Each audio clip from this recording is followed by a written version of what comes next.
Good evening, guys. Tonight we're slipping into the shadowy embrace of the River Styx, that ancient boundary where the living world fades like a half-remembered dream, and the underworld whispers promises of eternal quiet. Picture this. You're standing on a fog-shrouded bank, the air thick with the chill of forgotten winters, and the water laps at your feet like a sly tongue, tasting your regrets. The current pulls at you, slow and insistent, carrying echoes of voices long silenced, heroes cursing their fates, lovers calling out one last name. It's the edge of everything, where memory clings like dew on a spiderweb, and oblivion waits just beyond, patient as a cat in the dark. And hey, fair warning, you probably won't survive this tale unscathed. It'll drag up those little secrets you've buried deeper than Hades' vault, leaving you staring at the ceiling long after the lights go out. So before you dive into this story, take a second to hit that like and subscribe button. But only if this really ignites a fire in you for the legendary events I tell. And while you're at it, drop a comment below with your location and local time. Are you tuning in from a rainy Tokyo alley at 3 a.m. or a sunny Sydney beach at dawn? I love seeing where these myths reach across the globe. Now, dim the lights, and let's ease into tonight's journey together. You trudge through the dim twilight, your boots sinking into the pebbled mud of the river's edge, each step a reluctant surrender to the pull of the unknown. The air hangs heavy, laced with the faint, briny tang of salt and something sharper, sulfur maybe, or the metallic bite of old coins pressed too long against cold skin. Mist curls around your ankles like curious serpents, rising from the Styx itself, that legendary river said to coil through the underworld like a vein of liquid shadow. You've heard the stories, of course, whispered around campfires or scrolled through late-night Wikipedia rabbit holes. But nothing prepares you for this. The way the fog muffles sound, turning the world into a cotton-wrapped hush, broken only by the distant rhythmic creak of oars slicing through water. Ahead, the bank stretches into a jagged line of obsidian rocks, their surfaces slick and veined with quartz that glimmers faintly, like trapped starlight refusing to die. Souls cluster there, a throng of translucent figures flickering in and out of focus, their forms dissolving at the edges as if the river's breath is already eroding them. You pause, heart thudding a lazy rhythm against your ribs, and watch as one, a wiry man with a beggar's rags clinging to his frame, stumbles forward, hands outstretched. "Please," he rasps, voice like gravel underfoot. "Just a crossing. I've waited lifetimes." But the ferryman doesn't stir. Oh, right, Charon. There he is, hunched over his pole at the prow of a battered skiff, his hooded figure as immovable as the myths that birthed him. You edge closer, the crowd parting around you like smoke, their touches ghostly and fleeting, a brush of fingers that sends a shiver racing up your spine, cold as autumn rain. Charon's face is half shadow, half bone, etched with the weariness of eons ferrying the dead. His eyes, when they flick toward you, are twin pits of ink, reflecting nothing but the endless flow of the Styx. Legend has it he's the son of Nyx, the night itself, and Erebus, that primordial darkness, making him less a man and more a sliver of the void given oars. You swallow, tasting the dryness in your throat, and step onto the splintered dock that juts out like a broken finger into the murk. The souls press in now, their pleas a low murmur that builds like a tide. A woman in faded silks clutches a locket to her chest, murmuring endearments to no one, her eyes fixed on the far shore where shadows twist into vague shapes. Fields of asphodel, perhaps, or the yawning gates of judgment. "My children," she whispers, and you feel it. That pang, like a hook tugging at your own memories. Another soul, a soldier by his dented helm, pounds a fist against the dock's rail, bellowing oaths that echo weirdly, swallowed by the fog. "I fought for glory. Where's my due?" His voice cracks, and you can't help but smirk inwardly. Glory, huh? Sounds like every overachiever at the office holiday party, toasting their TPS reports while the rest of us nurse our regrets in the corner. Charon doesn't flinch. He leans on his pole, the wood scarred and dark as driftwood from Tartarus, and mutters something guttural, lost to the wind. You fumble in your pocket. Wait, do you even have an obol? That tiny coin placed under the tongue of the dead since forever. Historians peg it back to the 5th century BCE, a mainstream staple in Greek burial rites, ensuring safe passage and sparing the uncoined from a century of aimless wandering on this very bank. But you're alive, or at least you think so.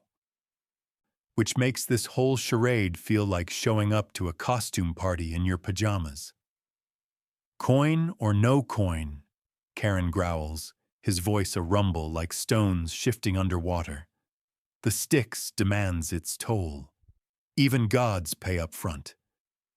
You glance at the souls again, their desperation coiling tighter. One, a child no older than 10, tugs at her mother's hem, or what's left of it, frayed into wisps, whimpering about a lost doll left behind in the upper world. The mother shushes her, but her own eyes brim with that hollow ache, the kind that makes you wonder if oblivion isn't such a bad deal after all. And here's a quirky tidbit for your myth nerd brain. Some fringe scholars whisper that the Styx wasn't always so somber.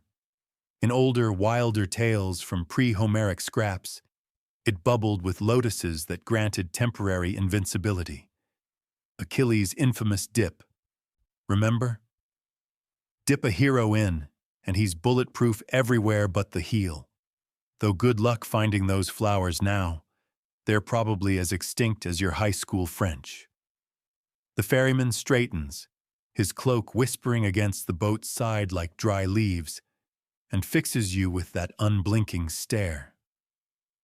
"You," he says, pointing a gnarled finger that ends in a talon-like nail. "Live in or shade doesn't matter. The river judges."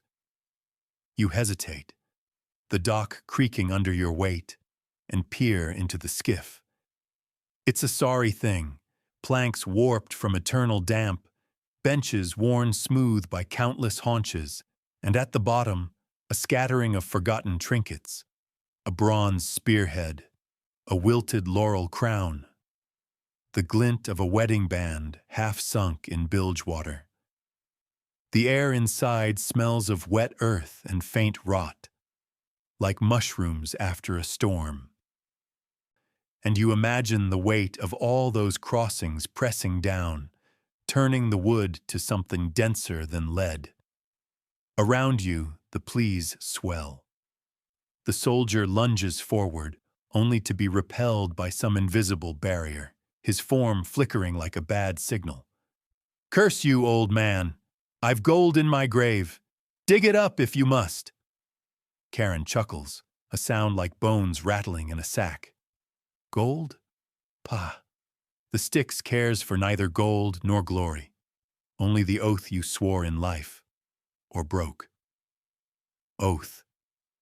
The word hangs there, heavy as the mist, and you feel a prickle at the nape of your neck. This river isn't just a ferry route, it's the boundary, the line scrawled in water between what you remember and what slips away forever. Cross it, and your stories either echo eternally or dissolve like sugar in the current. You lean against the rail, the wood cool and rough under your palms, and let your gaze drift downstream. The Styx stretches into infinity, its surface a mirror of bruised purples and indigos, reflecting fractured glimpses of the upper world, snatches of olive groves, the Parthenon's columns, a fleeting chariot race under Helios's glare. But closer, the water darkens, swirling with eddies that hint at depths no light touches. Fish? No, something worse. Shades of the unburied, or so the old tales go, condemned to drift as waterlogged wraiths, nipping at heels like persistent bad debts. You shudder, pulling your coat tighter, and catch Charon's eye again. He's polishing his pole now, with a rag that looks suspiciously like a toga, humming a tuneless dirge that sets your teeth on edge. Historians still argue whether Charon was ever meant to be so grim. You find yourself thinking aloud, the words slipping out in the ASMR soft cadence of the night. Some say Homer painted him as a neutral hauler, no more sinister than a bus driver on the night shift. Others reckon he evolved into this grim reaper knockoff later, courtesy of Roman flair for the dramatic. Charon pauses, rag mid-swipe, and tilts his head. Argue all you like, breather. The river flows. Arguments sink. Fair point, you concede with a wry half-smile. Much like that time you debated pineapple on pizza with your roommate till dawn, only to order it anyway. The crowd surges then, a wave of translucent hands reaching, voices overlapping in a cacophony that fades to white noise. Pleas for mercy, bargains struck in haste. The occasional sob that tugs at your gut like a loose thread. You spot a philosopher type, bearded, toga askew, muttering about the soul's immortality, even as his form thins to vapor. The body perishes, he intones to no one, but the mind. His words trail off as Charon prods him back with the pole's tip. Mind your step, Socrates wannabe, the ferryman snaps. Plato's waiting downstream and he's got notes. You stifle a laugh, joke one of the night. Light as fog, easing the chill. Who knew the underworld had a green room for dead thinkers? As the mist thickens, wrapping you in its damp veil, you feel the Styx's current tugging harder, whispering temptations of release. The soul's desperation mirrors your own buried doubts. What if this crossing isn't just for the dead? What if every promise you've half kept, every memory you've let fade, is piling up here, waiting for toll? Charon extends a hand, calloused and cold as marble, and you grasp it, stepping aboard. The boat rocks gently, wood groaning in protest, and the bank recedes, souls' faces blurring into a gallery of longing. The water sloshes against the hull, dark and oily, carrying scents of loam and distant rain, and you settle on the bench, the chill seeping through your jeans like an uninvited guest. Charon pushes off, the pole dipping deep, and the Styx claims you both. The fog closes in, muting the world to a velvet hush, broken only by the drip of water from the oars and the faint, rhythmic lap of the river. You lean back, eyes half-lidded in that sleepy drift, and let the journey unfold, the boundary sharpening into focus, memory's fragile thread straining against oblivion's tide. But that's for later. For now you drift, the shore's shadows fading like a dream you almost remember. The skiff cuts through the Styx's embrace like a sigh half spent, the water parting with a soft, insistent slurp that echoes in your ears, pulling you farther from the clamor of the shore. You shift on the bench, the wood's chill blooming through your clothes, a reminder that boundaries aren't lines on a map, but currents under your skin, eroding the edges of who you thought you were. Charon's pole dips again, rhythmic as a heartbeat slowing into sleep, and the mist thins just enough to reveal the river's true face. Not a straight shot to judgment, but a meandering vein, twisting through caverns where light bends wrong and shadows pool like spilled ink. The air grows thicker here, laced with the earthy musk of wet stone and a faint, sweet undercurrent, like honey left too long in the jar, fermenting into something sharper, more secretive. You trail your fingers over the gunwale, the surface rough with barnacle scars from voyages no mortal charted, and feel the Styx respond. A ripple races outward, carrying whispers that brush your mind like cobwebs. These aren't random murmurs. They're fragments of oaths, vows etched into the water's memory, binding threads that stretch from Olympus's marble halls to the dust-choked battlefields of Troy. Remember that soldier back on the dock, ranting about his glory. His bellows fade now, but you catch echoes, promises sworn over campfires, blades kissed in the dead of night, loyalties pledged that crumbled like dry bread under the weight of betrayal. The river hoards them all, you realize, a vast archive of spoken words turned liquid, flowing eternal between what lingers in your bones and what dissolves into the void. Charon grunts, leaning into his stroke, his cloak fluttering like a raven's wing caught in a draft.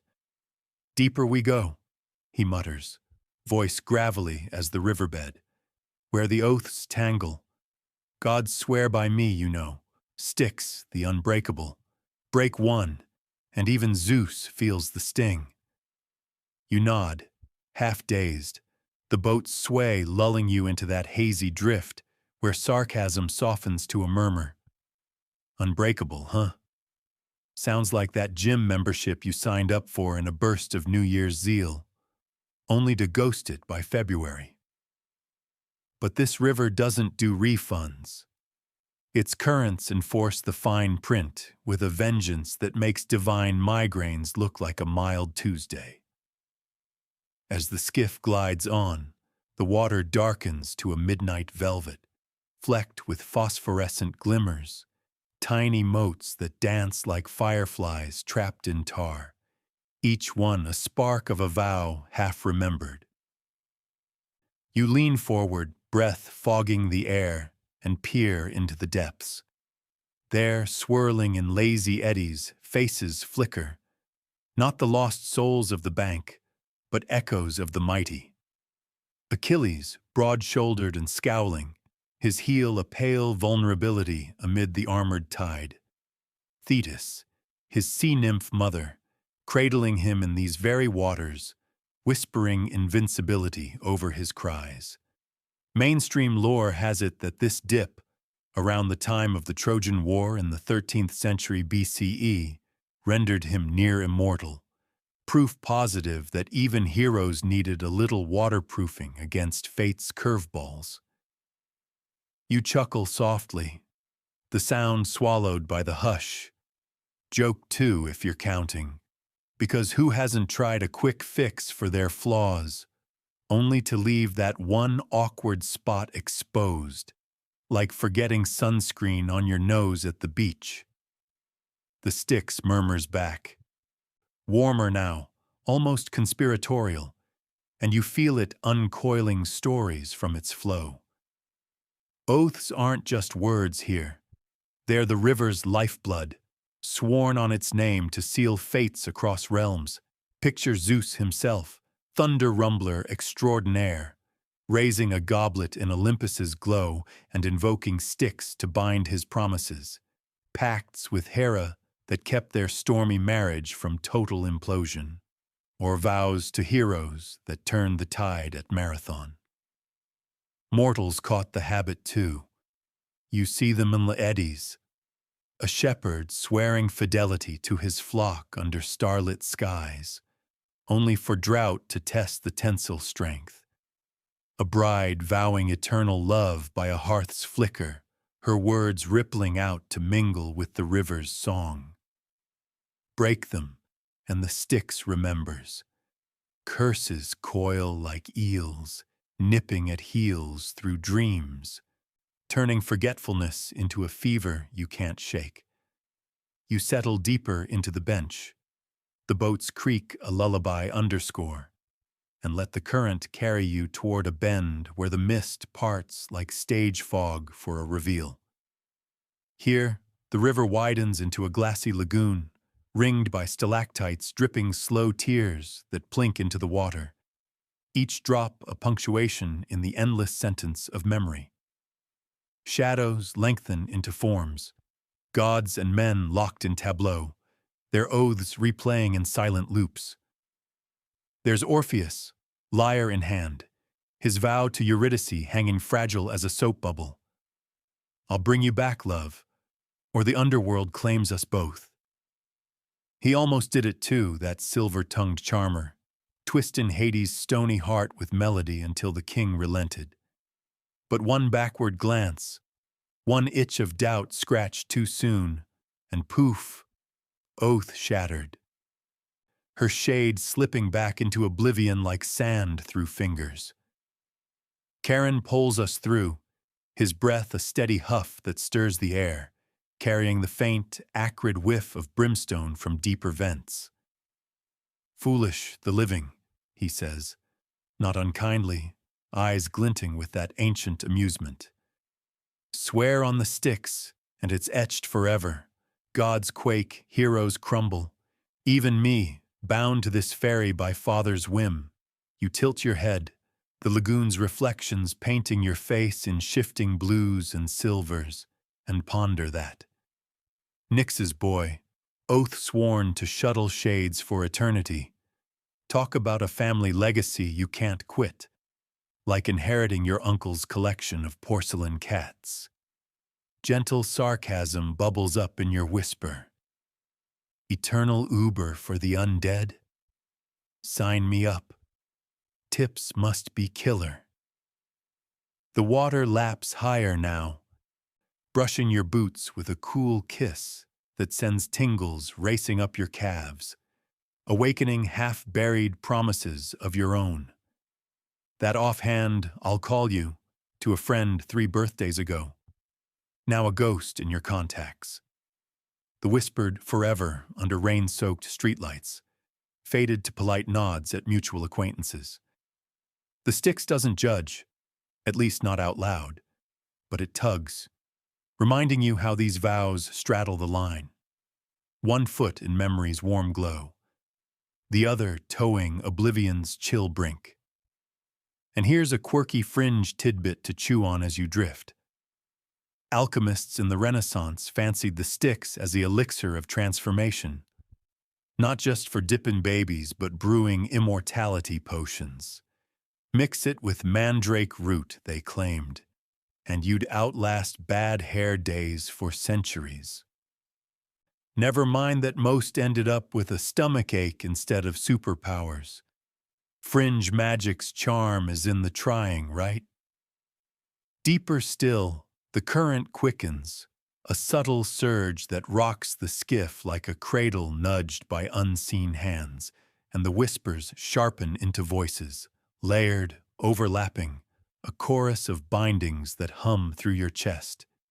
You close your eyes, letting the ASMR of it wash over, the velvet rush of water, the distant plink of stalactite tears, Charon's pole thud like a metronome for midnight confessions. Gods first, always, Poseidon swearing safe harbor to Odysseus, only for storms to brew when envy soured the deal. Athena pledging wisdom to crafty Penelope, her loom clicks weaving oaths into tapestries that fooled the suitors silly. Heroes follow, Heracles bellowing vows of 12 labors over this very flow, each task a knot in the river's thread, tightening till the world felt his strain. Mortals weave in last, their voices softer, more ragged, the farmer oath-bound to his liege, tilling fields that drank his blood in war. The poet murmuring fidelity to his muse, lines flowing like this current until silence claimed him. You feel them all, a tapestry of tension, where memory clings fierce and forgetfulness waits patient. The Styx, the loom that holds it taut. Historians still argue whether the river was ever truly personified as a goddess. You muse aloud, the words slipping lazy as smoke. Or if Styx was just a poetic stand-in for the fear of fading. Hesiod calls her a titaness with a voice like thunder, but later scribes demote her to watery metaphor. Either way, she listens. Charon snorts, a sound like pebbles skittering, and adjusts his grip. Listens. She devours. Oaths feed her, breathe her, keeps the flow from stagnating into Lethe's soup. Lethe, the sister river, that forgetful trickle just beyond the bend, where memories slough off like old skin.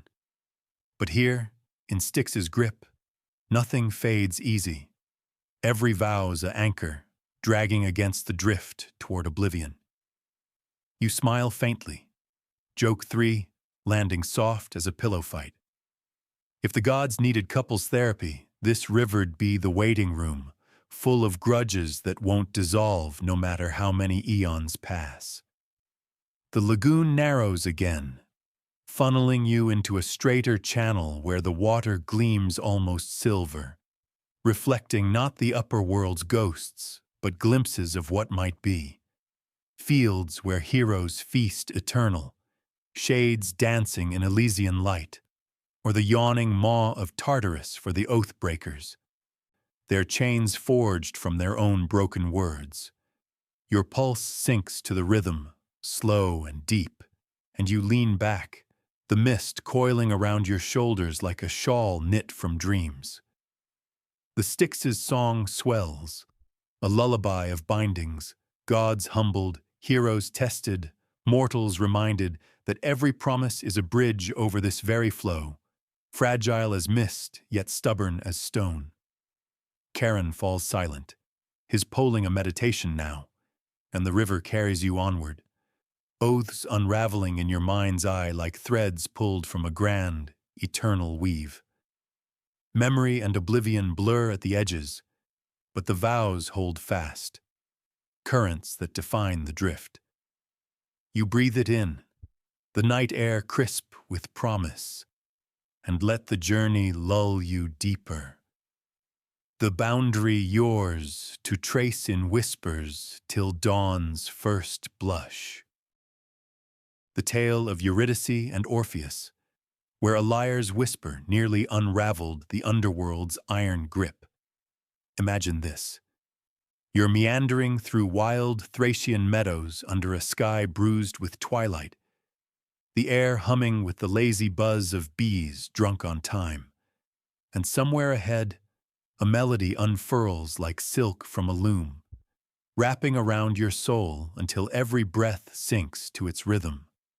Petals cling to your fingertips as you brush past blooming asphodel, their scent a soft veil of honey and earth, while shadows stretch long from cypress trees, hinting at secrets buried just beneath the soil. It's the kind of harmony that makes the world feel small and vast all at once, a duet between mortal longing and something wilder, eternal. But here's the cheeky nudge. You probably won't survive this story without a tear or two sneaking out. It's got that sneaky power to remind you of every what if you've ever whispered to the stars. You wander the sun-dappled hills of Thrace, your sandals whispering over carpets of wild grass that bend like lovers in a breeze, each blade releasing a faint, green tang that mingles with the distant salt of the Aegean licking at the horizon. The world here feels alive in its idleness, cicadas sawing lazy symphonies from olive branches, a hawk wheeling lazy circles overhead, its cry a sharp note slicing the golden haze. Your skin warms under the late afternoon sun, freckles blooming like secrets on your arms, and you pause at the crest of a rise, chest rising and falling in that easy rhythm of someone whose forgotten time exists. Below, the valley cradles a cluster of thatched huts, smoke curling from hearths like tentative questions, and threaded through it all, a melody floats up, soft at first, like fingers testing strings, then swelling into something that tugs at your core, resonant as a remembered laugh. You follow it, drawn downhill through groves where figs hang heavy and dusky, their skins splitting just enough to tease the promise of sweetness inside. The tune weaves closer, carried on the wind like pollen, a lyre's voice, plangent and pure, notes cascading like water over pebbles, evoking sunsets you've never seen and heartaches you swear aren't yours.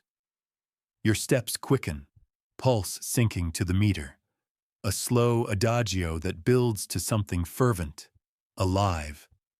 And there, beneath a sprawling plane tree whose leaves rustle approval, you spot him. Orpheus, that golden-haired wonder, cross-legged on a mossy stone, his lyre cradled like a child in his lap. His fingers dance over the strings, eyes half-lidded in that artist's trance, curls tumbling wild as the vines twisting up the trunk behind him. The air shimmers around him, charged, as if the music bends light itself, turning motes of dust into fleeting constellations. You edge nearer, the grass cushioning your approach like a conspirator, and sink onto a nearby outcrop, close enough to catch the faint scent of myrtle oil on his skin, earthy with a zing of citrus that cuts the heaviness of the day. His song pours out, verses in the old tongue that you somehow understand in your bones, tales of dawn chasing night, rivers singing to the sea, lovers entwined against the crush of fate. It's no wonder beasts gather. A doe lifts her head from the brook, ears pricked. A wolf slinks from the underbrush, yellow eyes soft as butter. Even the stones seem to lean in, warmed by the vibration. You feel it too, that thrall, the melody coiling around your ribs like ivy, squeezing just enough to remind you how fragile the heart's strings can be. Gentle sarcasm slips into your thoughts. If music's this potent, no wonder your Spotify Wrapped judges you harder than a disappointed parent.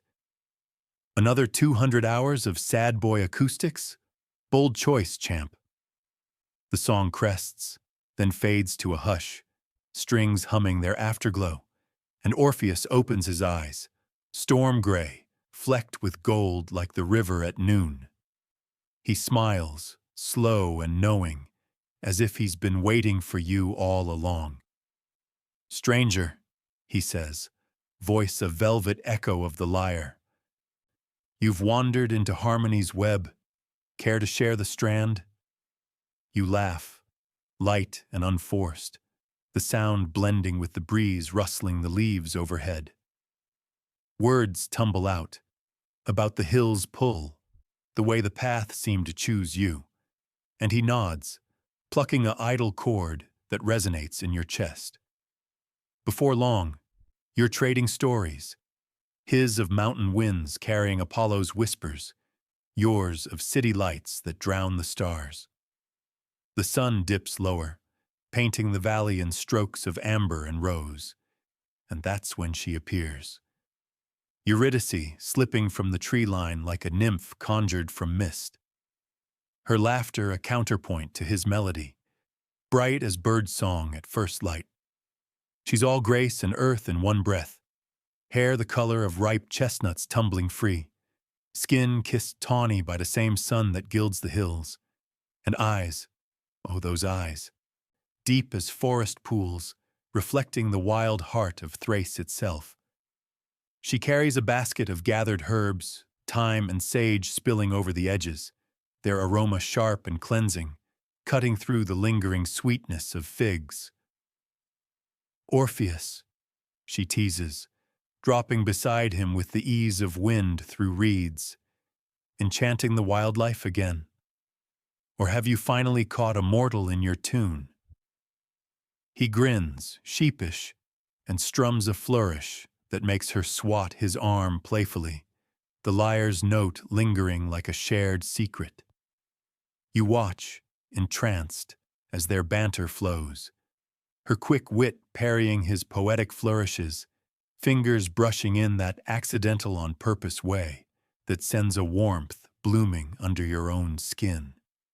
The three of you entwine then, not in haste, but like roots seeking soil, sharing bread still warm from her hearth, its crust crackling under teeth, drizzled with honey that sticks golden to your thumbs. Orpheus recounts how the Muses gifted him the lyre at Parnassus's feet, strings woven from dawn's first light, a mainstream nod to the old epics, where his skill tamed rivers and swayed gods during the Gigantomachy, that chaotic clash around the 8th century BCE when mortals and immortals teamed up against the giants. You lean in, crumbs dusting your lap, and feel the story's pulse, the way his voice mirrors the instrument's timbre, low and lilting. Eurydice counters with tales of her woodland wanderings, feet sure on deer paths, gathering simples that heal what ails the body and soothe what haunts the mind. Her touch, when she passes you a sprig of lavender, is light as a sigh, but it lingers, stirring that quiet ache for connection that hills and songs alike amplify. As dusk deepens, fireflies wink into life like errant stars, and Orpheus lifts the lyre again, this time for you both. The melody shifts, slower, intimate, a duet in 3 parts where Eurydice's hum weaves under his strings, her voice a contralto thread that grounds the flight. You find yourself humming too, tentative at first, then bold, the harmony wrapping the 3 of you in a cocoon of sound that muffles the night's encroaching chill. The air cools, carrying the crisp bite of pine sap and dew-kissed earth, and you stretch out on the grass, head pillowed on your arm, watching shadows play across their faces. Laughter bubbles up, hers at his exaggerated tale of charming a storm to stillness, yours at the way he mimes the thunder god's scowl, all puffed cheeks and furrowed brow. Joke one of the evening, slipping in soft. If Orpheus could soothe tempests, imagine him at a family reunion. Aunt Karen's rant? Hold my lyre? The stars emerge, pricking the velvet dome overhead, and Eurydice traces constellations with a herb-stained finger, naming them in whispers that brush your ear like secrets. See there the lyre eternal, she murmurs, her breath warm against the cooling air, strung across the void, singing to us all. Orpheus nods, fingers stilling on the strings, and pulls her close, their silhouettes merging against the tree's gnarled outline. You feel the shift then, that thrall deepening, not possession, but a gentle ensnaring, love's melody harmonizing earth and heart until the boundaries blur. Her hand finds yours in the dark. A brief squeeze that speaks volumes. Welcome to the song, wanderer. His eyes meet yours over her shoulder, a spark of understanding. This is the magic, the rare pitch where souls attune, vibrating in unison against the world's discord. But whispers of the wild linger too. Thrace's hills hold edges, brambles that snag skirts and myths that bite. You recall, in the ASMR hush between notes, how Eurydice's grace hides a quiet fierceness, born of dryad stock, or so local lore hums, her veins laced with the sap of ancient oaks. And here's a quirky fringe tidbit to tuck under your pillow. Some out there scholars link her to bee cults, those buzzing sisterhoods where priestesses communed with earth mothers through honeyed rites, suggesting Eurydice's herbs weren't just remedies, but keys to otherworldly hives. Buzzkill, maybe, but it adds a sticky sweetness to the romance, doesn't it? Night fully claims the valley now, the fireflies' glow pulsing like a heartbeat, and the trio's harmony lulls deeper, stories trailing into drowsy asides, the lyre's final pluck fading like a sigh. You lie there, grass cradling your form, the scent of crushed herbs rising with each shift, and let the love's thrall settle. Orpheus's passion, a soaring melody. Eurydice's steadiness, the root note that anchors it all. It's a harmony that defies the ordinary, earth and heart entwined in notes that echo long after silence falls. Yet even in this bliss, a shadow flits at the periphery, a serpent's coil in the underbrush. Fate's sly discord waiting to strike. For now, though, you drift in the song, the hills holding you close as the stars wheel overhead. The fireflies' glow dims as the night thickens, their pulses slowing to a reluctant fade, and you stir on the grass, a prickle of unease threading through the harmony like a dissonant note slipped in by mistake. The air turns cooler, carrying a whisper of something sharper, acrid, like crushed nettles underfoot, and Eurydice rises first, brushing dew from her skirts with a yawn that catches the moonlight. The hills sleep, she murmurs, voice a soft alto ripple, but serpents don't. Orpheus chuckles, packing his lyre into its leather wrap, the strings sighing one last protest. But you catch it then, the rustle in the underbrush, too deliberate for wind, too sly for beast. She steps toward the path, basket swinging light, and you call out. Too late. The words tangling in your throat like half-strummed chords. A flash of scales, a hiss like steam from a kettle left too long, and she stumbles, hand flying to her ankle where venom blooms dark as ink on parchment. You lunge forward, heart slamming a frantic tattoo, the world narrowing to her gasp, sharp, then softening to a sigh, as color drains from her cheeks like water from a cracked vase. Orpheus is there in an instant, cradling her head in the hollow of his shoulder, his face a mask of thunderclouds, fingers pressing futile rhythms against the wound.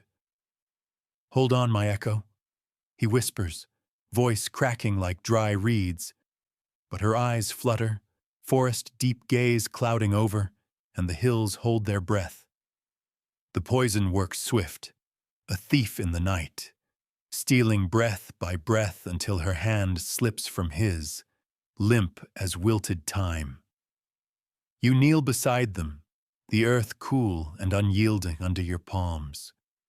Her scent, herbs and honey, lingering like a ghost's apology, and feel the thrall shatter, notes scattering into the dark like startled birds. Dawn breaks gray and grudging, the sun a reluctant soloist peeking over the ridges, gilding the plane tree in mocking gold. Orpheus hasn't moved, lyre clutched white-knuckled, his grief a low keen that vibrates the air, drawing even the doe back to watch with mournful eyes. You sit vigil too, throat tight. The valley's once vibrant hush now heavy with absence, every rustle a reminder of what slithered away. She can't just fade, he mutters, more to the strings than you, and rises then, resolve hardening his jaw like frost on leaves. The descent begins at dusk, when shadows pool deep in the ravines. You trail him down goat paths that twist into chasms, the air growing stale, laced with the mineral tang of stone and distant rot, like apples left too long in the cellar. Torches flicker in your hands, flames dancing erratic waltzes against walls veined with quartz that glints like unshed tears. The path steepens, roots snaking across your footing like treacherous veins, and the world above recedes, birdsong muffled to echoes. The breeze turning clammy as a fevered brow, Orpheus leads, lyre slung across his back, its weight a talisman pressing into his spine. Each step a note in a dirge only he can hear. You slip once, gravel skittering into the void, the drop yawning black and endless, and his hand shoots out, steady, calloused from strings, hauling you back with a grim nod. For her, he says, voice rough as the rocks, and you press on, the chill seeping deeper, frosting your breath into wispy questions. Caves yawn wider now, mouths agape in the hillside, exhaling drafts that carry faint, choral moans, shades perhaps, or the earth's own lament. The scent shifts, wet clay and sulfur, undercut by something floral, faded, like asphodel pressed in a forgotten book. Deeper, the gloom thickens to velvet. Your torches glow a frail halo pushing back tendrils of shadow that curl like smoke from Hades's throne room vents. Legends whisper of this threshold, the river Acheron first, its waters black as regret, lapping at jagged banks where Charon's skiff bobs like a cork in tar. You reach it as stars prick the crevice above, pinpricks of light mocking the plunge, and Orpheus pays the toll without a word. Obol glinting brief in the flame before vanishing into the ferryman's palm. The crossing is a hush, oars dipping silent. The Styx's sister current tugging at the hull with greedy fingers, and you huddle low, the wood slick under your thighs, cold leaching color from your knuckles. Shades cluster on the far shore, translucent throngs milling like fog-bound commuters, their murmurs a white noise that sets your teeth on edge. Endless what-ifs, looping eternal. Charon beaches the skiff with a grind of pebbles, and you step into the underworld's antechamber, a vast hall of basalt, veined with luminous fungi that pulse soft blues and greens, casting the space in an otherworldly twilight. The air hangs dense, tasting of ash and ozone, like the aftermath of lightning that never quite struck, and distant echoes bounce, drips from unseen ceilings, the shuffle of countless feet on marble floors polished by regret.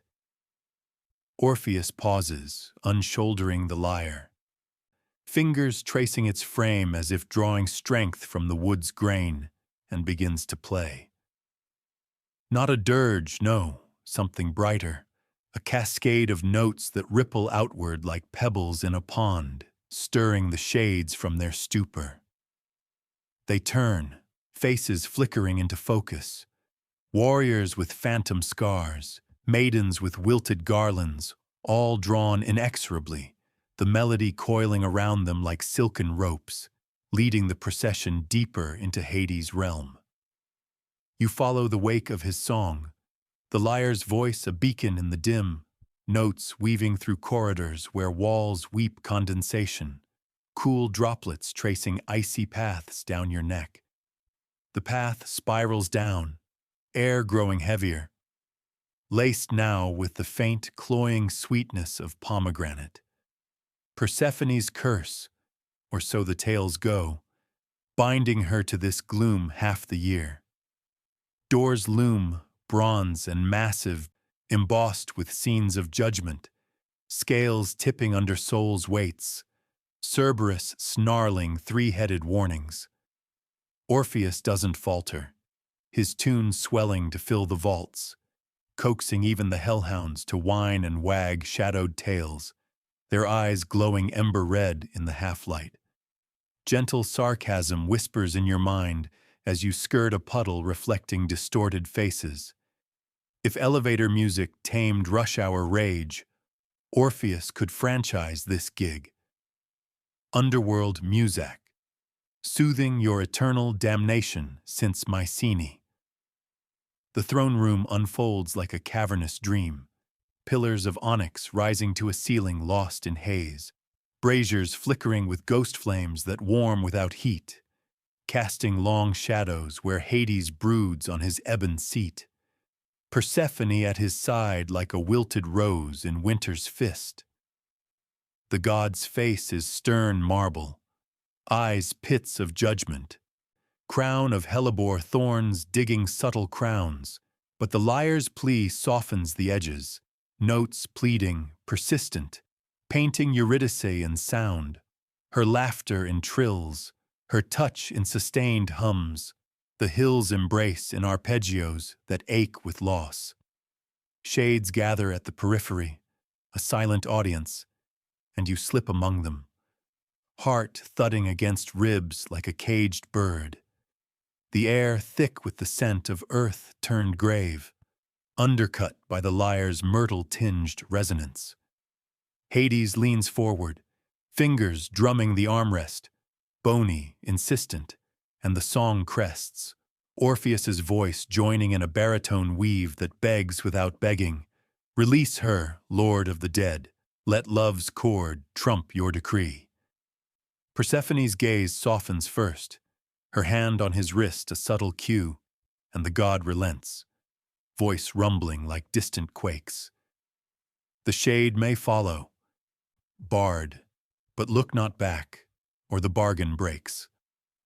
Mainstream accounts from Ovid's Metamorphoses, penned in the 1st century CE, etch this pact in verse, the ultimate test of trust amid the gloom.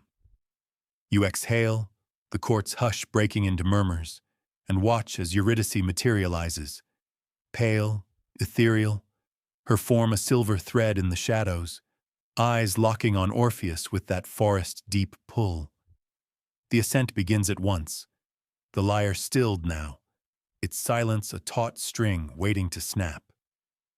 You climb in file, steps echoing hollow in the upward spiral, the air lightening by degrees, sulfur fading to stone, then to the faint rot of the antechamber. Torchlight steadies, walls brightening with veins of quartz that catch the glow like hesitant smiles, and doubt creeps in, insidious as mist. Orpheus leads, his back a map of tension, shoulders knotted under the lyre's strap, each footfall measured, deliberate. You trail Eurydice, her presence a cool brush at your elbow, whispers of her scent, faint thyme, fading honey, stirring ghosts of the hills.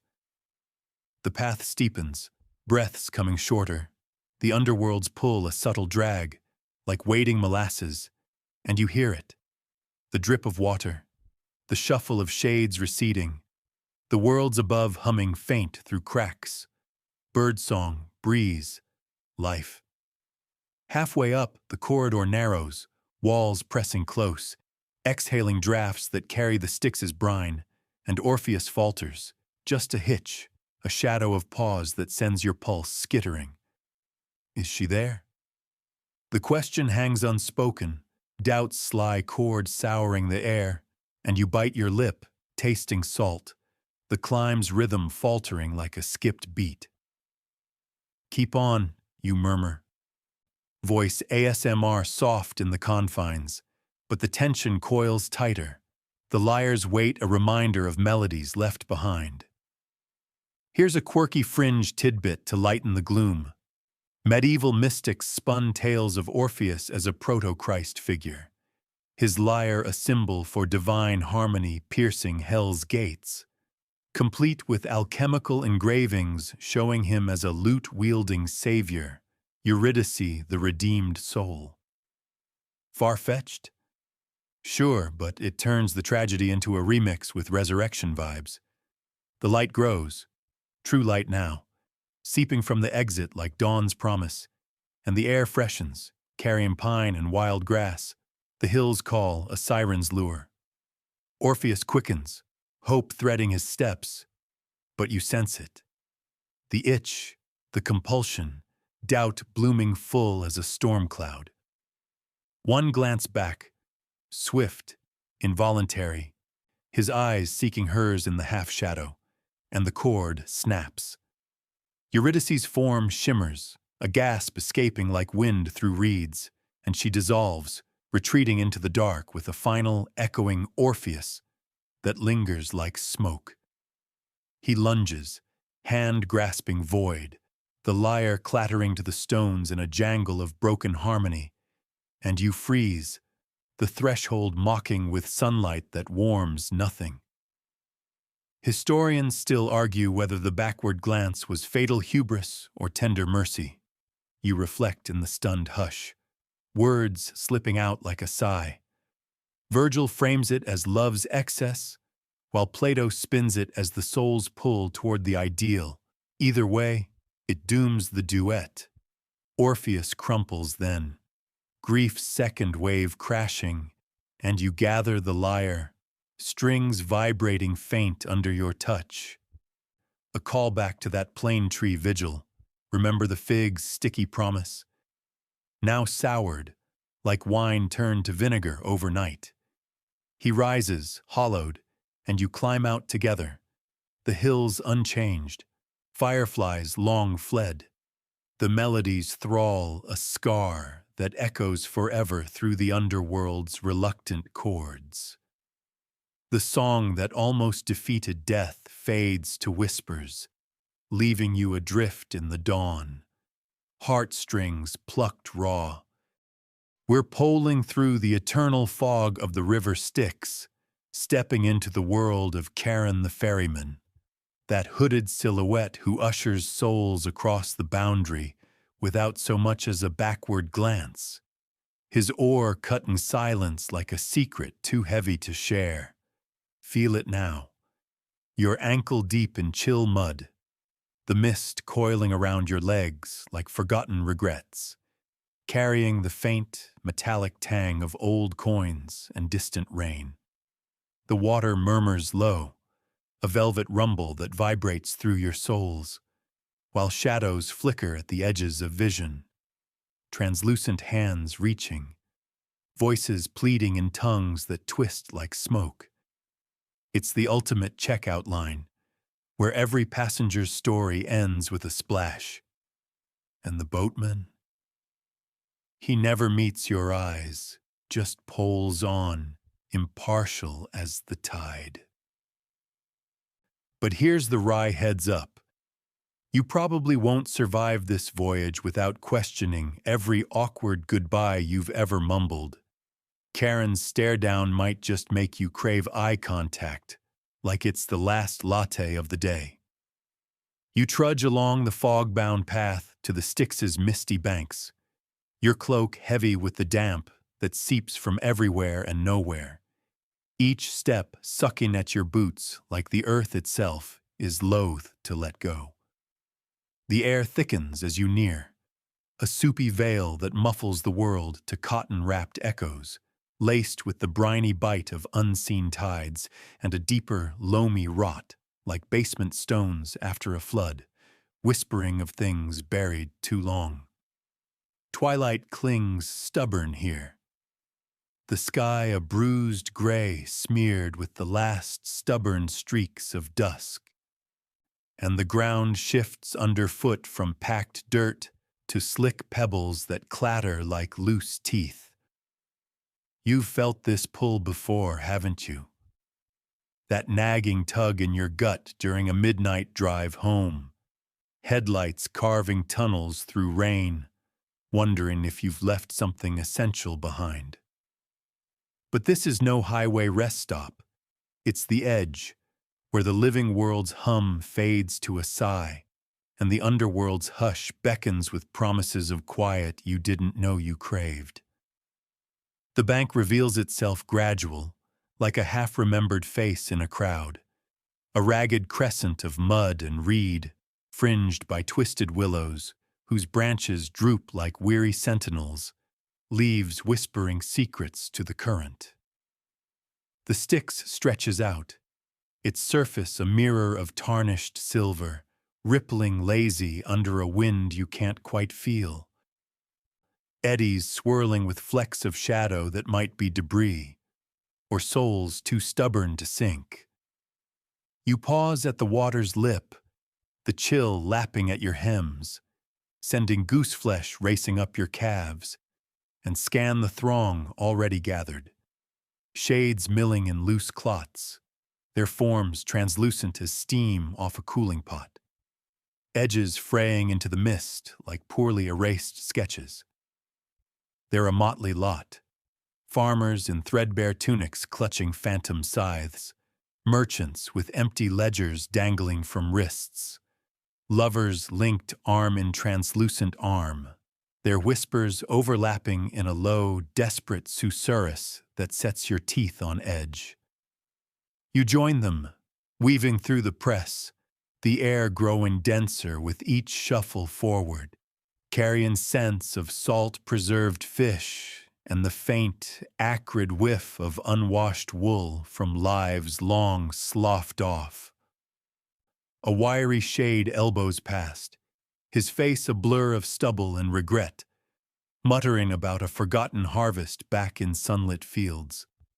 "The obol, gods, I swallowed it wrong," he rasps, voice like parchment crumpling, and you sidestep, feeling the brush of his chill through your sleeve, a fleeting numbness that lingers like a bad dream's aftertaste. Nearby, a woman in faded silks kneels, palms pressed to the mud as if bargaining with the riverbed itself, her pleas a soft keen. Just one more dawn, for the babe's sake. Her shade flickers, stronger in grief, and you avert your gaze, not out of unkindness, but because it mirrors too close those half-hearted prayers you've tossed at the ceiling during sleepless hours, hoping for a do-over that never comes. The crowd swells, a tide of translucent desperation ebbing against the dock, a splintered affair of driftwood lashed with frayed rope jutting into the flow like a broken promise. Souls jostle now, voices rising in fractured chorus, bargains struck in haste, curses flung at indifferent stars, the occasional sob that punches through the fog like a misplaced bass note. You hang back, shoulder to a burly shade who smells faintly of forge smoke and iron, a smith by his hammer-calloused hands. And he grunts, "Waited 3 days already. Coin's the key, they say. Placed it right under the tongue. But here I am." You nod, the mist beating on your lashes, blurring the scene to soft focus, and feel the collective ache. This limbo, this antechamber of oblivion, where memory clings stubborn as burrs to wool. And then, the fairies call, not a shout, mind you, but a creak of oars against oarlocks, rhythmic and inexorable, slicing the hush like a dull knife through fog. The skiff materializes from the gloom, a low-slung craft of weathered planks dark as river-worn oak, prow cutting forward with the barest wake. At its helm, Charon hunches, hooded and vast, his form a silhouette etched in deeper shadow, cloak pooling around him like spilled midnight. He doesn't hail, he simply poles closer, the long shaft dipping deep with a wet thunk that echoes bone-deep water sluicing off in dark rivulets. His face stays averted, cowl swallowing features in folds of coarse wool, and you strain for a glimpse. Nothing, just the glint of a bony hand on the pole, knuckles knotted like old roots.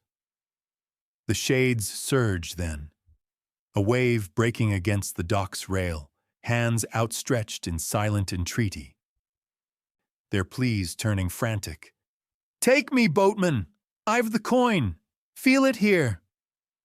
Fingers pat spectral pouches, but Charon doesn't flinch, his gaze fixed downstream on currents that carry no one back. You edge forward with the press, the dock groaning under the weight of so many half their feet, wood slick with dew and the faint, oily sheen of bilge from crossings past. Up close, the skiff reeks of damp timber and something sharper, brine mingled with the faint, coppery tang of blood long dried, or perhaps just the river's own metallic breath. Charon's pole arcs again, steady as a pendulum, and the boat nudges the pilings with a bump that jars your teeth. No words from him, no nod of acknowledgement. He keeps that eternal avert, eyes, if they exist, traced on the horizon's blur, as if meeting a passenger's stare might crack the facade of his impartial vigil. A shade lunges aboard unbidden, only to be prodded back with the pole's blunt end, a gentle shove that sends ripples of protest through the crowd. "Toll first!" Charon growls at last, voice a subterranean rumble, like stones grinding in a mill, and the line shuffles, coins clinking faint as they emerge from hiding spots. Tongues, pouches, the occasional furtive palm. Mainstream rites from ancient Greece, dating back when the 8th century BCE in Homeric hymns, mandated that obol for just this reason. A single silver drachma to grease the ferry's wheels, ensuring the dead didn't wander these banks for 100 years. Ghosts haunting the living with unfinished business. You fumble your own imagined coin, heart thudding a lazy waltz against your ribs, and watch as a scholar-type shade steps up, toga askew, declaiming treaties with Hades in lofty tones. Charon ignores him, pole dipping indifferent, and the man tumbles back, sputtering. Gentle sarcasm curls in your whisper. If this were an airport shuttle, Charon's the driver blasting polka at dawn, zero small talk, all efficiency, leaving you to stew in your own baggage. The boarding commences in fits, shades clambering aboard with eager stumbles, settling on benches worn smooth by eons of haunches, the boat listing slight under their insubstantial weight. You claim a spot amidships, the wood cool and resinous under your palms, and lean over the side, peering into the Styx's glassy face. Reflections fractured, showing snatches of upper-world lives. A vineyard heavy with grapes, a forum's bustle, your own face staring back, pale and questioning. The air hums now with subdued murmurs, the crowd's energy coiling tight, and Charon's pole thrusts deep once more, pushing off with a slosh that sprays mist across your cheeks, cool as a forgotten promise. He settles at the prow, back to you all, hood a void that swallows light, his avert a deliberate wall, never the eyes, never the soul-piercing lock that might unravel the job's grim poetry. As the bank recedes, willow branches clawing at the fog like desperate fingers, the pleas fade to a collective exhale, shades huddling in their translucent knots.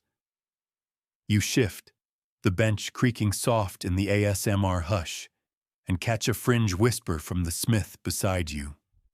Some wild tale from Orphic cults, where Charon's not just ferryman, but a shapeshifter, his averted gaze hiding eyes that swap souls for secrets, trading glimpses of the upper world for underworld lore, Quirky, sure, like believing your barista's foam art predicts the lottery.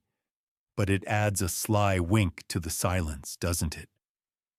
The current takes hold, lazy and inexorable, carrying you into the fog's heart, and you settle deeper, the boatman's back a constant, his vigil unbroken. Historians still argue whether Charon's aversion was born of pity or protocol. You muse in the drifting quiet, words blending with the lap of water. Homer sketches him curt but direct, while later vase painters shroud him deeper, as if the gaze itself ferries too much. The mist closes in, velvet and vast, muffling even the oar's creak to a lullaby thrum, and you lean back, the night's cadence pulling you under.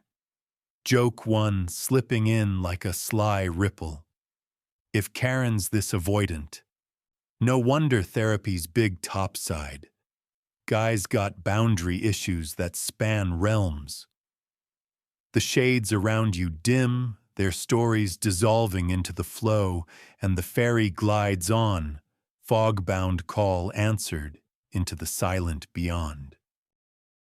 The skiff surrenders to the current, a gentle rock that settles into your bones like the sway of a hammock strung too low. And the fog folds around you thicker now, a living shroud that blurs the prow to a smudge against the Styx's glassy flank. Charon's pole dips rhythmic, each thrust a muffled thump that vibrates up through the hull, sending faint tremors along your spine.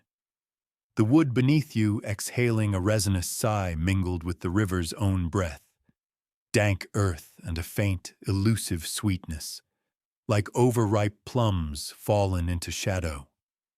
The shades huddle closer in their spectral knots, translucent elbows brushing yours with a chill that fades quicker than a half-formed thought, their murmurs blending into the water's lap. Fragmented regrets, half-uttered names, the soft clink of coins settling in Charon's unseen pouch. You lean against the gunwale, the rail cool and splinter rough under your palms, and let your gaze trace his back, that unyielding curve of cloak and bone, hood a perpetual eclipse, his avert as steadfast as the pole's arc. No glance over the shoulder, no flicker of curiosity, just the eternal forward lean, poling into the hush where whispers across the waters begin to uncoil. The journey unfolds lazy, the Styx's flow a meander through veiled caverns where the mist parts, in fits to reveal glimpses of the underworld's underbelly. Jagged outcrops veined with luminous quartz that pulse faint, like veins under pale skin, casting erratic glows that dance across the shades' faces, turning their blurs to momentary masks of longing or relief. The air cools deeper, carrying a mineral edge now, sulfur-tinged, like matches struck in a sealed room, and you pull your cloak tighter, the fabric whispering against your neck, a small rebellion against the damp that beads on your lashes. Charon doesn't speak, hasn't since the push-off. But the silence isn't empty. It's weighted, pregnant with the river's archive, echoes of crossings past seeping through the planks like ink into wet paper. You catch snatches, a warrior's boast from centuries back, gravelly and proud, dissolving into a sigh. A child's giggle, high and fleeting, chased by a mother's hush. It's ASMR for the damned, this quiet, velvet waves lulling you toward revelations, if you listen close enough. You shift on the bench, the wood's grain pressing patterns into your thighs, and let your mind wander to the boatman himself, that hooded enigma poling eternal. Whispers start as questions, don't they? Born of Nyx, the night primordial, and Erebus, her shadowy consort, making him less flesh and more the stuff of voids given purpose, a sliver of darkness tasked with shuttling light's leavings. But why the avert? Why ferry without facing the freight? The shades sense it too. A merchant type across from you leans forward, his ledger hand gesturing vague, voice a threadbare rasp. Old man, what's the toll for a story? Eyes front forever. Curse or calling? Charon grunts, pole slicing deeper, water sluicing off in dark fans that mist your face, cool as a withheld apology. No answer, but the current quickens subtle, carrying you past a bend where the fog thins to gossamer, revealing the river's banks as slumped shoulders of basalt, etched with faint runes that glow and fade like bioluminescent regrets. Deeper in, the whispers sharpen, the Styx confiding in fragments. Charon's first crossing, eons back, when the underworld was raw chaos, rivers untamed and shades feral as storm winds. He poled alone then, hood drawn against the whales, his gaze averted not from disdain, but necessity. Eyes too deep, they say, mirrors to the abyss that might swallow him whole if he dared meet a soul's plea head-on. You feel it in the boat's sway, that burden, the weight of uncounted voyages pressing the plank's concave, each passenger a notch in the pole's scars, tallied in silence. Modern aside creeps in, sleepy and wry. If Charon's got a LinkedIn, it'd read Eternal Shuttle Service, specializing in one-way trips, no refunds, eye contact strictly prohibited. The shades chuckle faint, a ripple of ether, and you stifle your own. Joke one, light as the mist. Ease in the chill that settles in your joints like uninvited company. The river narrows here, walls closing in to brush the skiff's sides with a hush of stone on wood, the air turning close, laced with the faint fungal bloom of unseen grottos, damp moss and echoey drips that plink like coins into a well.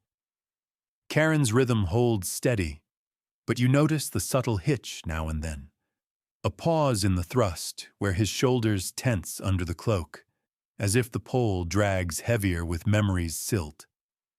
Peel back the veil, and origins whisper clearer, son of night and shadow. He emerged when the Titans still slumbered, tasked by the fates themselves to man the ford. Impartial arbiter, blind to bribe or beg, his avert a vow etched in the river's bed. Mainstream lore from Hesiod's Theogony around the 7th century BCE names him outright. A demon of the deep, ferrying without favor, his role as fixed as the stars' wheel. Yet the burdens mount. Imagine the toll. Not just coins, but confessions unspoken. The press of eyes he never meets. Warriors glaring daggers at his back. Lovers weeping into the bilge. Philosophers pontificating to deaf hood. Eternity's a long shift, after all, with no coffee breaks or water cooler chats. A shade beside you, a poet by his ink-stained fingers, leans in, breath a cool zephyr across your ear. He sees without seeing, they murmur, averts to spare us the void in his stare, or to hoard our secrets for the current. You nod, the words sinking in like pebbles, and peer at the pole's haft, scarred deep with gouges that might be claw marks from frantic grasps, or just the river's teeth. The mist swirls playful now, parting to show eddies where faces flicker, past passengers perhaps, their final glances preserved in whirlpools, mouthing words lost to the flow. Charon's vigil feels heavier in these glimpses, eye avoiding not coldness, but a mercy veiled, sparing the ferryman the fracture of 1,000 stares, each one a mirror cracking his resolve. The boat rocks gentle over a submerged ridge, spray flecking your lips with brackish tang, and you taste it. The salt of untold sorrows, the Styx's quiet hoard. Further on, the whispers turn confessional, the river loosening tongues. Charon once ferried a godling, Hermes' charge, the boy Eurydice's shade trailing lyre notes that softened even his stone. But the avert held. No glance back, no softening of the pole's thrust. Duty's chain unyielding. You imagine the strain, that eternal forward gaze fixed on horizons that never brighten, the hood a cowl against the pull of what-ifs. Gentle sarcasm bubbles in the ASMR drift.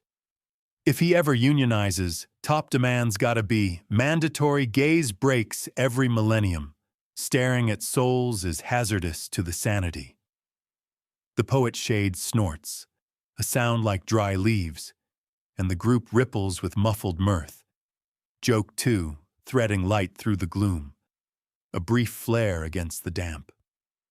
The channel widens again, the Styx breathing easier, its surface smoothing to oil-slick calm where the quartz veins in the walls pulse brighter, bathing the skiff in ethereal blues that make the shades glow faint, like lanterns strung in fog.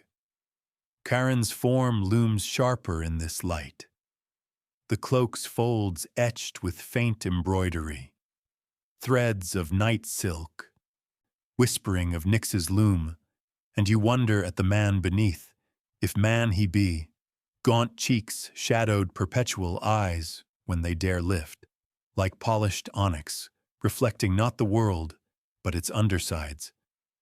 The burdens peel back in layers here, not just the rowing, endless as breath, but the solitude's bite. The only constant his pole and the river's murmur, passengers' ghosts in transit, their stories sloughing off mid-crossing like molted skins.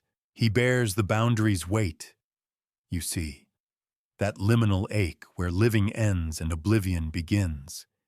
His avert a shield against the bleed, lest one soul's gaze tug him back, unraveling the thread. And here's a quirky fringe tidbit to mull as the current carries you. Eleusinian initiates claimed Charon moonlighted as a psychopomp in trance rites, his averted eyes portals for mystic visions, where initiates glimpsed Elysian fields by staring into the Styx's flow, provided they paid extra in barley cakes, of course. Wild as a fever dream, but it spins the vigil into something shamanic, doesn't it? The air lightens now, carrying hints of asphodel, sweet, mealy, like bread baked in distant meadows, and the far shore hints through the mist, a dim line of pebble and reed, where other ferrymen wait in relay, or so the whispers go. Charon's pole slows, the thrusts shallower, as if reluctant to end the vigil, and you feel the boat's list toward arrival, the crossing's hush deepening to a velvet pause. Historians still argue whether Charon's silence stemmed from divine decree or self-preservation. You reflect in the drifting quiet, voice a sleepy thread weaving with the water's lap. Aristophanes jests him garrulous in comedy, while sepulchral art mutes him eternal. Either way, the avert endures, a gaze withheld across the ages. The shades stir, forms sharpening as the prow nudges shore, pebbles grating soft under the keel, and Charon steps to the bow at last. Pole anchoring steady, his back still the barrier. No farewell, no offered hand. Just the creak of the rail as souls disembark, trailing into the gloom like smoke from a snuffed wick. You linger last, foot on the gunwale, the wood warm now from your weight, and risk a whisper. Thanks for the ride. But he poles away already, skiff vanishing into fresh fog, whispers across the waters fading to echo. The vigil resumes, eternal and eye-avoiding, leaving you on the threshold, the Styx's secrets lapping at your heels like half-told tales. Joke 3 lands soft. A final ripple. If Charon's the ultimate introvert, heaven help the extroverted shades. They're in for the quietest eternity on record. The far bank crunches under your boots, mist coiling farewell, and you turn inward. The crossings wait a quiet companion. Charon's silhouette a shadow etched forever in the current's flow. We're blooming into the timeless myth of Persephone's return. That poignant cycle where a maiden's abduction weaves spring's joy with winter's quiet ache, turning the earth's pulse into a duet of loss and rebirth. Envision it. You're reclining in a meadow ablaze with noonlight, the grass a ticklish emerald sea waving under a breeze laced with wild hyacinth and clover's sweet hush, while butterflies trace lazy arabesques overhead, their wings dusting pollen kisses on your skin. Somewhere nearby, laughter rings clear as a brook over stones, flowers nodding in rhythm, the soil warm and loamy beneath your fingers, promise an endless summer in every unfurling petal. But woven through this idyll is the earth's subtle shiver, a rumble building like a storm held just at bay, ready to split the ground and swallow innocence whole. And yeah, cheeky caution. You probably won't survive this tale without a pang for those half-forgotten seasons in your own life. The way joy and grief bloom from the same root, leaving you wistful under the covers long after the story fades. You frolic through the sun-kissed fields of Sicily's Nysian plain, your chiton fluttering light as a dragonfly's wing against the breeze that carries the heady perfume of narcissus and crocus, petals brushing your calves like playful fingers. The earth yields soft under your bare feet, warm soil sifting between toes, rich with the promise of fertility. Worms wriggling blind in the dark below, roots tangling in silent embrace. Laughter bubbles from your chest, unbidden, as you spin in the grass, arms outstretched to catch the golden haze spilling from Helios's chariot, turning every blade to jeweled emerald. Birds wheel lazy overhead, their calls a trill of carefree melody, and the air hums with bees' drowsy drone, dipping into blooms heavy with nectar that sticks sweet on your lips when you pause to taste. This is Kor's realm, Persephone in her maiden guise, all wide-eyed wonder and unbound curls the color of ripening wheat, her skin glowing tawny under the relentless kiss of the sun goddess. You spot her first, a whirl of white linen amid the floral riot, basket swinging from one arm as she plucks anemones with deft, dirt-smudged fingers, humming a tune that seems to coax the flowers taller. "Come, wanderer," she calls, voice a silver chime that cuts the breeze. Her eyes, sea green, flecked with gold like sunlight on waves, locking on yours with that innate pull, equal parts mischief and ancient knowing. Demeter's daughter, goddess of the spring to come, she moves like the season itself, fluid, inevitable, scattering seeds that sprout in her wake, tiny greens pushing defiant through the loam. You join her, dropping to knees in the meadow's cradle, the grass whispering approval as it pillows your weight, and together you weave garlands, stems twisting supple, petals vivid pinks and purples that stain your thumbs like berry juice. Her laughter rings again when a petal sticks to your nose, and you flick it back at her, the bloom sailing soft to land in her hair, crowning her impromptu like a woodland queen. The sun climbs higher, baking the air to a languid warmth that loosens limbs and thoughts alike, and you sprawl side by side, garlands draped loose over shoulders, sharing stories that drift like dandelion fluff. She speaks of her mother's halls in Eleusis, golden with torchlight and the scent of sacred barley. Demeter's hands rough from tilling eternal fields, her voice a rumble of Earth Mother wisdom.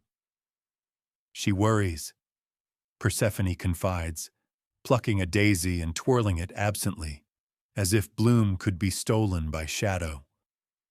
You nod, the meadow's pulse sinking to your breaths, crickets chirping a lazy underscore, distant sheep bleating faint from hillside folds. Modern aside slips in, sleepy as the heat. If this were a rom-com, Persephone's the quirky lead, basket of flowers her quirky prop, oblivious to the plot twist rumbling underground. Cue the dramatic score, right?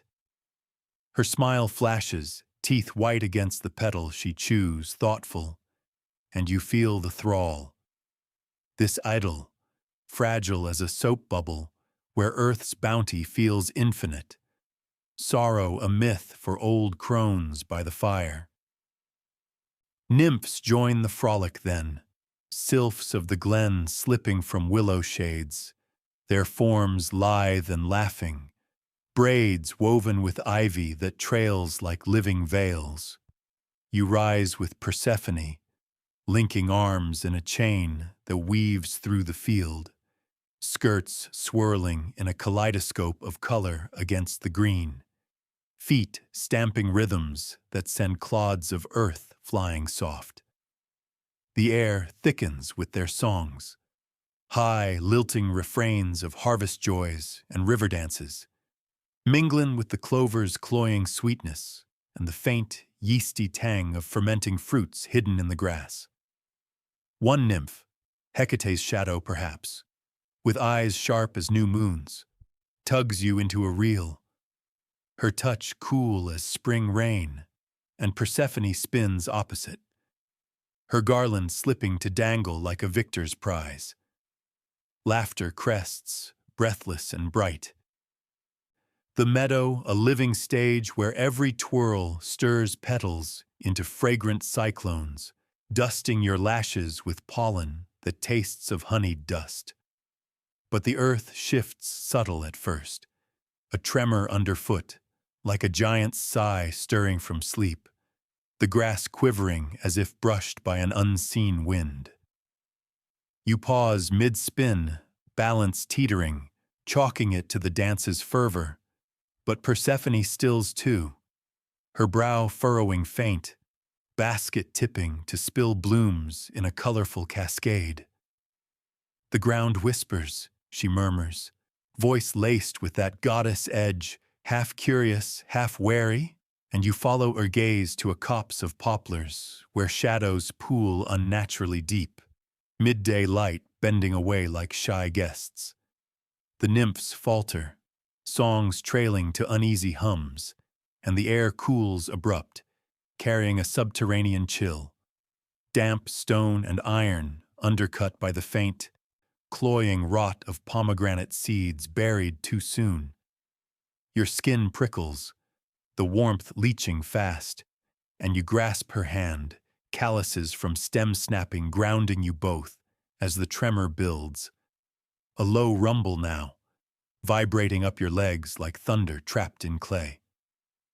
The meadow erupts then, thunderous pluck from below, the earth yawning wide in a scar of black soil and fractured rock, a chasm splitting the green like torn silk.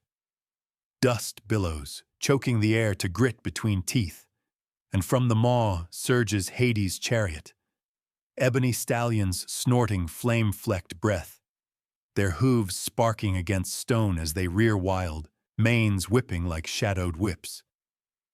The god himself looms at the reins, helm of darkness swallowing his features to avoid, his form vast and armored in bronze that gleams cold, eyes burning twin coals under the helm's brim.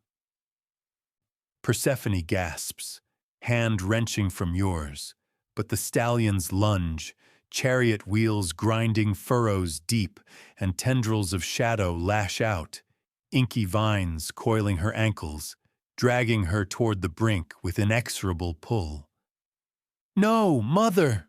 she cries, voice cracking sharp over the roar. Basket tumbling forgotten, flowers crushed under hooves into bruised perfume. You lunge after, heart slamming frantic, the ground buckling under your scramble, pebbles skittering into the void like fleeing thoughts. Nymphs scatter, shrieks piercing the din, their forms dissolving to mist as they flee the rift's hungry edge. Hades' gaze flicks, brief, possessive, a king's claim on a crown jewel, and the shadows tighten.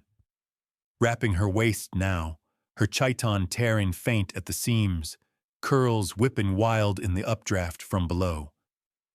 The chariot veers close, a wheel grazing your arm with bruising force, the metal hot as forge-kissed iron, and you claw at the tendrils, fingers slipping on their oily chill, tasting blood where you bite your lip against the strain.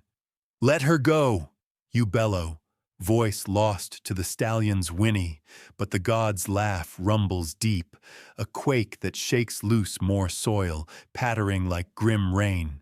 Persephone twists, eyes wide with that sea-green storm, reaching back one desperate hand, and you grasp it, fingers interlocking fierce, her pulse rabbit-quick against your palm. But the pull wins, inexorable as tide, the shadows yanking her over the lip, her cry echoing hollow as she vanishes into the gloom. The rift sealing behind with a groan of settling earth, leaving only a scar of upturned sod and scattered petals like confetti from a shattered feast. Dust settles slow, the meadow's song silenced to a stunned hush, bees fleeing the sudden dark, and you collapse to knees in the churned mud, hands empty, the warmth fled to a bone-deep chill.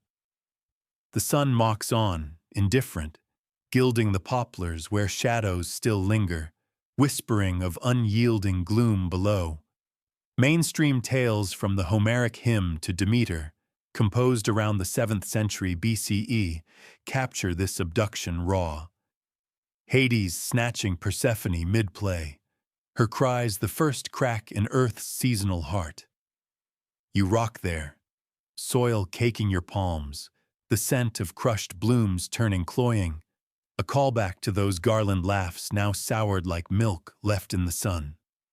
Gentle sarcasm whispers in the ASMR aftermath. If abductions came with warning labels, this one's contents, eternal drama, may cause global frostbite. The nymphs regroup distant, peeking wary from the willows, their songs reduced to tremulous murmurs, and you rise, legs numb. The meadow's idol plucked thunderous into memory's fragile vase. Yet fringe whispers add spice. Some Orphic scraps hint Persephone wasn't wholly unwilling, her descent a ritual dive into mystery cults, where the pluck masked initiation rites with honeyed drugs, poppy-laced mead to ease the underworld's door. Far out? Totally, like spiking your coffee with enlightenment, but it flips the sorrow to a sly wink from the goddess herself. Historians still argue whether the myth veiled actual fertility rites. You ponder in the settling quiet, words drifting like pollen on the breeze, or if it's pure allegory for crop cycles. Homer leans divine kidnapping, while folk etymologies tie it to women's mysteries in Eleusis' torchlit nights. The field stills, sun dipping toward evening's gold, and you wander numb toward the horizon, Persephone's absence a hollow in the air. The thunder's echo fading to the earth's subdued sigh. The horizon swallows your steps in lengthening shadows, the meadow's scar fading behind like a bruise half-healed, and you wander numb through twilight's veil, the air turning crisp with the first tentative bite of autumn's breath. Leaves crisping at the edges, their rustle a subdued murmur underfoot. Days blur into a haze of searching, your feet tracing aimless paths from Sicily's plains to the sacred groves of Eleusis, where Demeter's grief unfurls like a shroud over the land.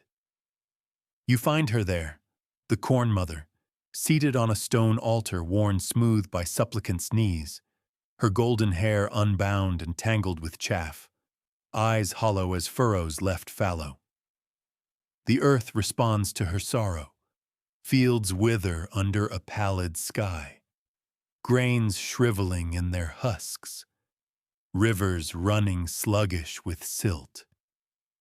The once vibrant world folding inward like a bloom denied the sun. "My daughter," she whispers when you kneel beside her, voice a dry wind over barren slopes, her hand, calloused from eternal sowing, clutching yours with a grip that crushes like frost on tender shoots. You share the vigil then, nights spent in torchlit halls where initiates murmur rites of renewal, the air thick with incense of burnt barley and myrrh, a cloying veil against the chill that seeps from her core. Seasons turn reluctant under Demeter's hush, winter's fingers prying at the soil's seams, coaxing bare branches to etch stark filigrees against slate-gray clouds. You trudge beside her through the desolation, cloaks heavy with rime, the crunch of frost under boots, a brittle counterpoint to the silence that smothers songbirds and streamlets alike.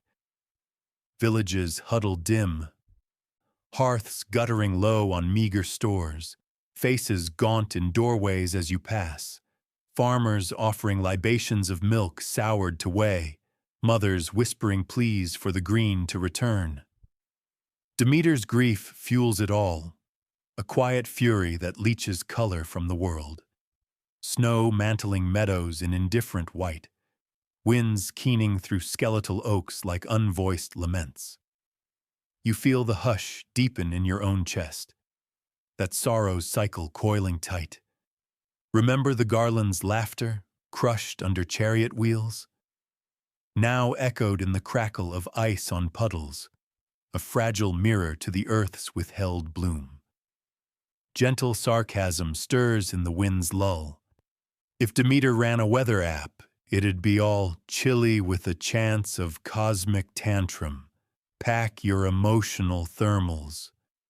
Zeus intervenes at last, his thunder distant but insistent. Envoys dispatched from Olympus's marble spires. Hermes swift-winged, bearing terms etched in nectar-dipped scroll. Persephone may return, but only if her lips touch no underworld fruit. The compact hangs fragile as hoarfrost, and you join the descent once more, slipping through chasms veiled in perpetual dusk, the air warming gradual from winter's bite to the Styx's humid sigh. Caves wind deeper, walls slick with condensation that drips rhythmic, a metronome to the hush below, and the scent shifts. Loam giving way to the faint, metallic tang of pomegranate, its ruby allure lurking in Hades' halls like a forbidden after-dinner mint. The god awaits on his ebon throne, Persephone at his side, her form altered subtle, skin luminous in the torch glow, eyes carrying shadows that pool like ink in their depths. A queen's poise tempering the maiden's fire. She rises at your approach, chiton whispering over marble, and embraces Demeter fierce, the reunion a quake that stirs dust from rafters, mother and daughter entwined in a hush, broken only by sobs that echo cavernous. But the seeds, the seeds, 6 ruby kernels swallowed in a moment of hunger or defiance, binding her half the year to the depths. Hades' gaze hardens, unyielding as basalt, his voice a rumble that vibrates the pillars. The cycle turns. She is of both realms now. Persephone nods, wisdom blooming in her gaze like nightshade under moonlight, and the ascent begins. You trailing the pair up spiral paths where the air lightens by degrees, sulfur fading to stone's clean bite, then to the faint, hopeful green of moss-clung vents. Demeter's grip tightens on her torch, flame leaping eager as if sensing the surface's call, and Persephone's steps quicken, her laughter tentative at first, a ripple testing the waters, swelling to peals that coax faint drips from ceilings into sparkling falls. The hush lifts gradual, winter's pall cracking like eggshell under the promise of thaw. You emerge at dawn's cusp, the rift parting reluctant, sunlight spilling gold over the Nicean plain, now a canvas of mud and meltwater, the scar from the pluck softened to a verdant seam. Spring sparks then, her return the flint to the tinder, crocuses thrust undefiant through frost-kissed soil, their petals unfurling violet and gold like flags of truce, streams swelling merry, chuckling over pebbles polished smooth, birds reclaiming branches with trills that weave the air anew. You frolic once more in the meadow's revival, Persephone scattering seeds from her basket, now brimming with underworld gifts, tubers dark and resilient, her touch awakening bulbs that burst in cascades of color, the earth sighing gratitude in waves of pollen-dusted breeze.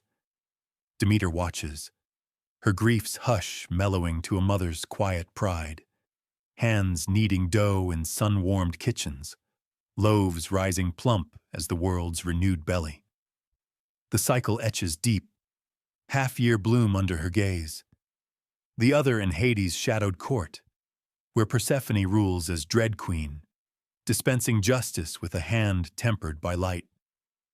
Sorrow's hush lingers in the off-seasons, a gentle reminder woven into the warp. Fields lying fallow to dream of green, much like hearts that ache in quiet to cherish the thaw.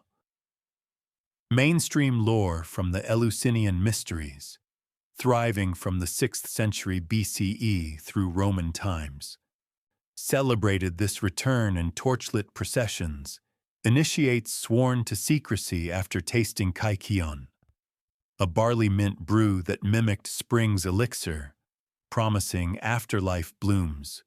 You weave garlands again, petals sticking joyful to sweat-damp skin, Persephone's eyes sparkling with that dual light, maiden's mischief laced with queen's depth, and the nymphs re-emerge, songs lilting tentative, building to harmonies that chase winter's last shadows. Gentle sarcasm hums in the breeze. If seasons had a custody battle, Zeus'd be the mediator billing by the thunderclap. Visitation rites, 6 months up, 6 down, no pomegranate snacks on my watch. Laughter rings freer now, the meadow pulsing alive, and you spin with them, skirts flaring in the wind, the cycle's sorrow softened to a hush that cradles rather than crushes. Fringe tales add a whimsical twist. Some Pythagorean whispers claim the seeds were no accident, but a mystic bargain. Persephone's choice to bridge realms, her half-year below a sabbatical for soul-tending, gathering shades like a cosmic therapist, pomegranates as enchanted therapy fruit. Eccentric, sure, like juicing your ex's grudges for closure smoothies, but it paints her return as empowerment's bloom, not just rescue. The sun arcs higher, baking the air to summer's prelude, and Demeter's fields respond in earnest. Wheat shooting green spears, orchards blushing with promise, the world's sorrow cycling into spring's inexhaustible gift. Historians still argue whether the myth encoded agricultural calendars or women's initiations. You muse amid the frolic, words drifting lazy as dandelion seeds. The hymns lean toward Demeter's famine as real drought lore, but vase paintings hint at veiled rites where maidens descended in symbolic caves, emerging as Earth's wise keepers. As the day wanes, the cycle's hush settles gentle, a lullaby in the lengthening light. And so, as the sun dips toward the horizon's gentle curve, painting the meadow in strokes of rose and amber that linger like half-remembered dreams, you find yourself easing into the grass once more, the blades cool and yielding beneath you, cradling your form with the earth's patient tenderness. The air softens further, carrying the faint, lingering sweetness of hyacinth mingled with the deeper, grounding scent of turned soil, reminders that every cycle, no matter how shadowed its turn, circles back to this quiet flourishing, where sorrow's hush dissolves into the whisper of new leaves unfurling under dawn's first blush. Persephone pauses nearby, her silhouette framed by the poplar's swaying arms, a hand extended in silent invitation, her smile a bridge between the depths and the light, assuring you that what descends must rise, what withers will weave again into verdant tapestries of time. Breathe with me now, dear listener. Let the rhythm of the river's distant song, that eternal flow between loss and return, sink with the slow rise and fall of your chest, each inhalation drawing in the meadow's balm, each exhalation releasing the day's woven tensions like petals drifting on a serene breeze. No need to cling to the thunder's echo or winter's fleeting chill. They are but threads in the grand, forgiving loom, where spring's renewal waits patient, ever ready to bloom anew in the garden of your own quiet heart. Feel the world settle around you, soft as a blanket drawn close on a star-strewn night, the nymph's laughter fading to a harmonious hum that lulls the mind toward slumber's peaceful shore. Rest easy in this cycle's embrace, where every ending whispers the promise of beginnings yet to unfold. And may your dreams tonight carry the gentle rustle of leaves in eternal spring, a calming hush that holds you safe until morning's light.